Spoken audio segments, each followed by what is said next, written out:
And here's the editorial in the Poughkeepsie New Yorker today. The death of President Franklin Delano Roosevelt yesterday shocked the world and fell with a special heaviness on the people of his native county. Possibly nowhere else on earth as here was the president's physical condition so realized.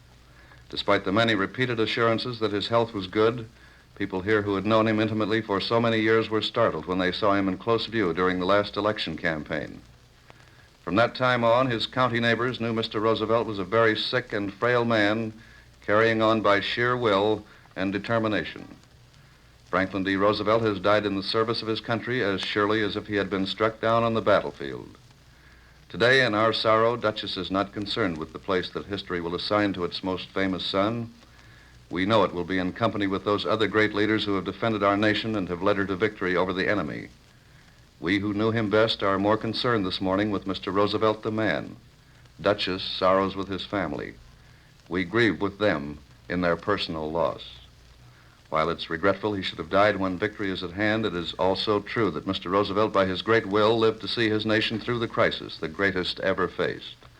Actually, not only has he won the victory, but he has shaped the peace. Greater glory and greater sacrifice could come to no man. End of quote. And that's the tribute to Franklin Delano Roosevelt by his native county newspaper.